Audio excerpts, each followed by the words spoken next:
सभी का एक बार पुनः स्वागत करता हूं। मैं आपके अपने YouTube channel competitive classes for library science में।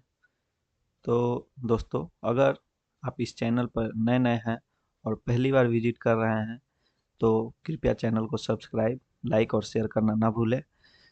दोस्तों, आज हम इस वीडियो में आप सभी के समक्ष जितने भी महत्वपूर्ण ISO हैं और उससे संबंधित जो यूज हैं, उससे संबंधित हम लोग जानकारी हासिल करेंगे। तो दोस्तों, ज़्यादा समय नहीं लेते हुए हम लोग अपनी पढ़ाई जारी करते हैं। दोस्तों, जिस प्रकार आपको स्क्रीन पर दिख रहा होगा कि सर्वप्रथम ISO पे जो एग्जिस्टेंस हुआ था, वो फरवरी 23 1947 ईस्वी में आया था और अभी तक लगभग 25,000 इंटरनेशनल स्टैंडर्ड पब्लिश हो चुके हैं। और ISO का हेडक्वार्टर जिनेवा स्विट्जरलैंड में स्थित है।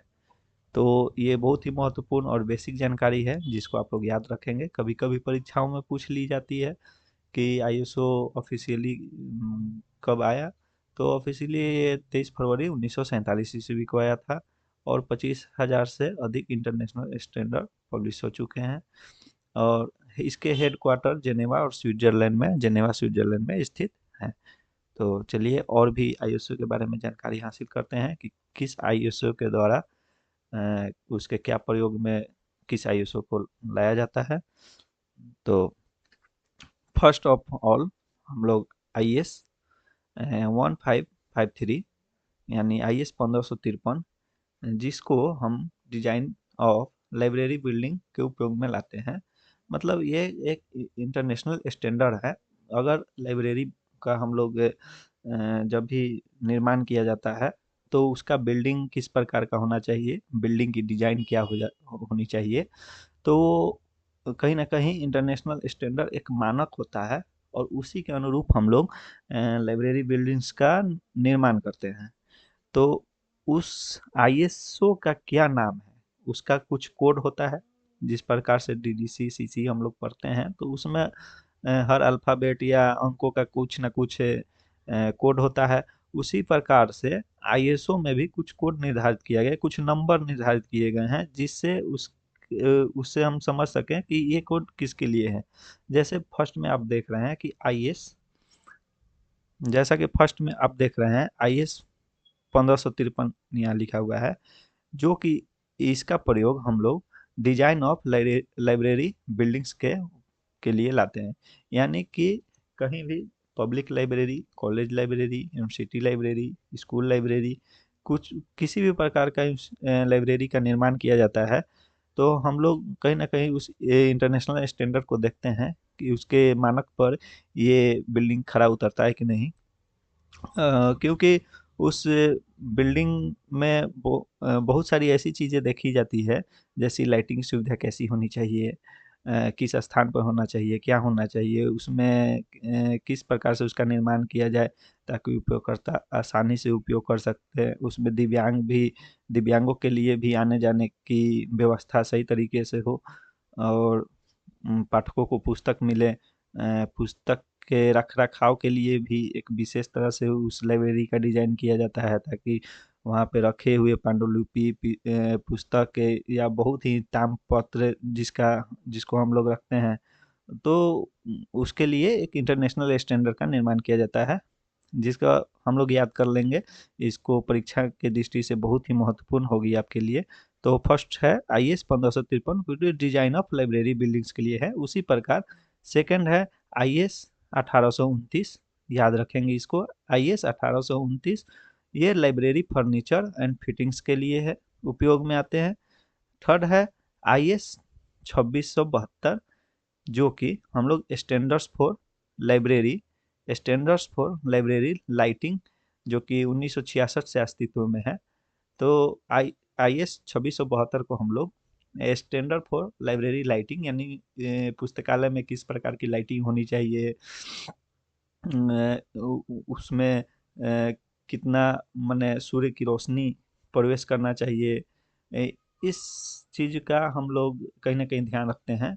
और जिस प्रकार IS 1829, जैसे कि मैंने पूर्व में पढ़ाया, इसमें लाइब्रेरी फर्नीचर के बारे में कि इसमें मतलब इंटरनेशनल स्टैंडर्ड होता है, जैसे कि आप लोग पढ़े होंगे कि एक टेबल की साइज कितनी होनी चाहिए, उसकी ऊंचाई कितनी होनी चाहिए, एक चेयर की हाइट कितनी होनी चाहिए ताकि पाठक को आरामदायक महसूस हो, पढ़ाई करने में किसी प्रकार की तकलीफ ना हो।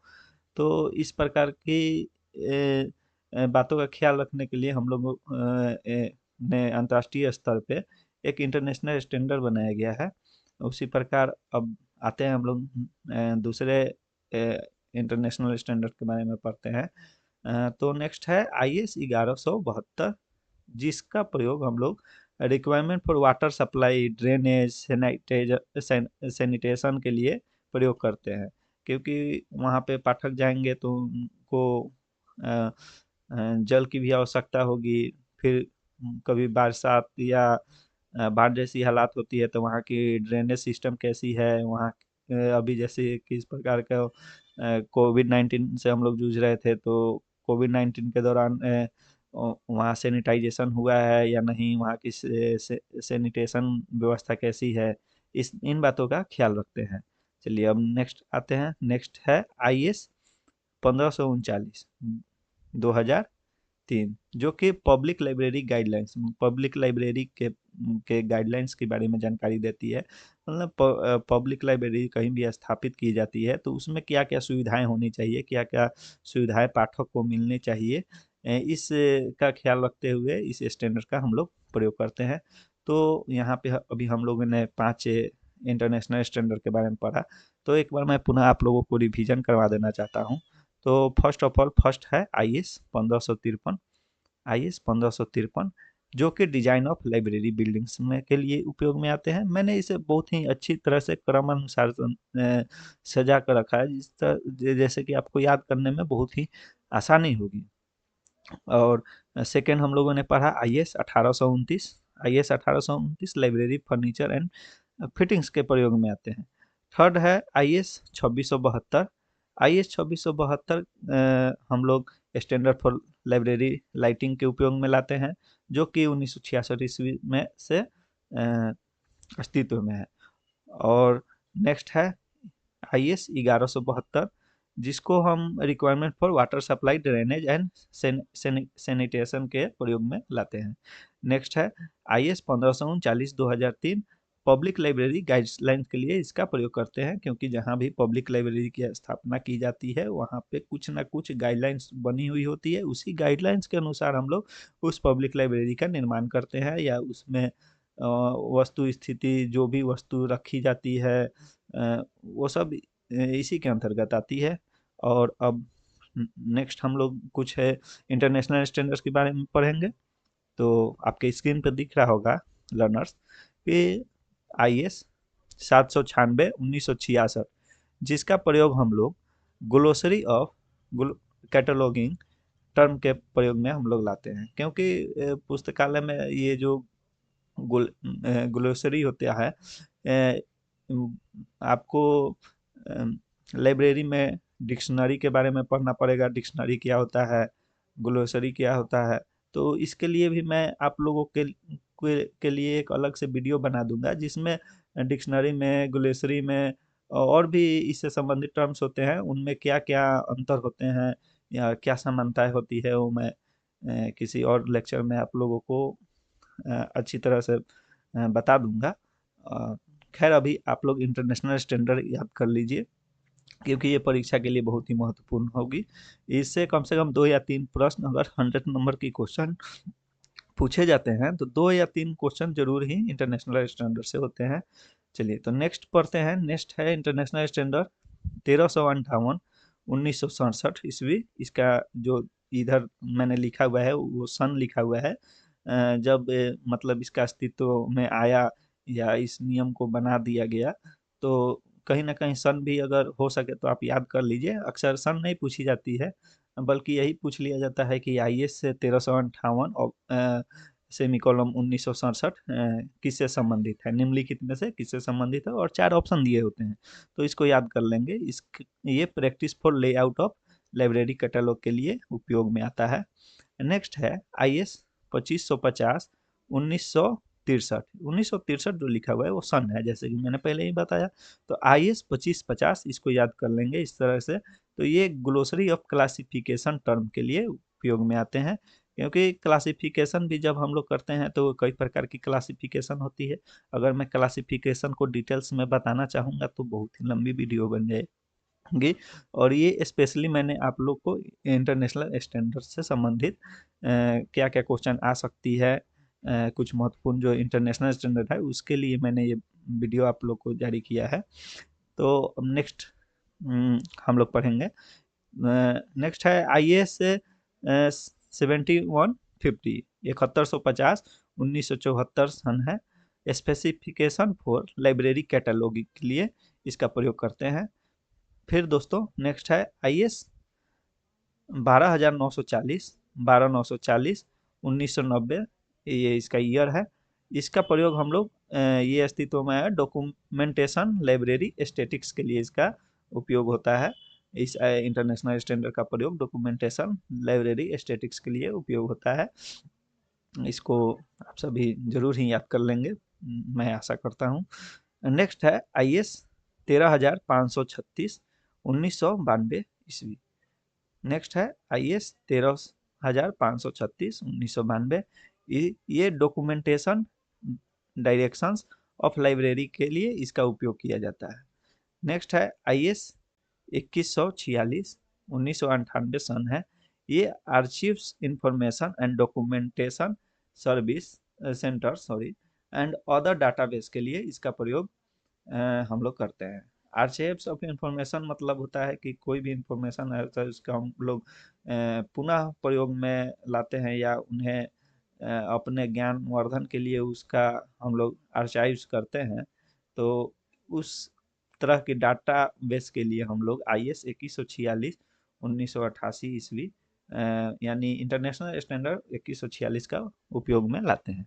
चलिए नेक्स्ट कुछ और हम लोग इंटरनेशनल जो प्रमुख इंटरनेशनल स्टैंडर्ड है उसकी जानकारी ले लेते हैं। तो दोस्तों नेक्स्ट है IAS 1500 सॉरी IAS 15283 जो कि इसका सन है 2003 ईस्वी। ये layout of A entry in A union catalogue of periodical publishers के लिए उपयोग में आता है। नेक्स्ट है दोस्तों IAS 15339 2003 पब्लिक लाइब्रेरी गाइडलाइंस, जो कि मैंने फर्स्ट में भी शायद ये था, और फर्स्ट में मैंने ये समझा था। तो दोस्तों मैंने जो अभी अभी इंटरनेशनल स्टैंडर्ड की बात की, वो जो नंबर मैंने आपको बताया ये बहुत ही महत्वपूर्ण, जो भी बहुत ही महत्वपूर्ण जो विगत परीक्षाओं के प्रश्न पत्र में आ चुके हैं वहां से मैंने इसको इकट्ठा करके आप लोगों के लिए लाया है। तो दोस्तों इतना कम से कम तो जरूर ही आप लोग याद कर लेंगे। वैसे तो सैकड़ों इंटरनेशनल स्टैंडर्ड है, लेकिन मैंने उसमें से कुछ गिने चुने इंटरनेशनल स्टैंडर्ड आप लोग के साथ में डिस्कस किया हूँ। तो दोस्तों इस वीडियो में इतना ही। थैंक यू, और कृपया मेरे इस चैनल को सब्सक्राइब करना ना भूलें, और अगर वीडियो अच्छी लगी हो तो ज़रूर लाइक करें। कमेंट में अगर कुछ भी जानकारी और चीज़ें चाहिए या और भी वीडियो किसी चीज़ से संबंधित चाहिए तो कृपया कर कमेंट में बताएं। और अगर आपको ये बेनिफिशियल लगता है वीडियो तो कृपया शेयर करना ना भूलें अपने दोस्तों के बीच में अधिक से अधिक से।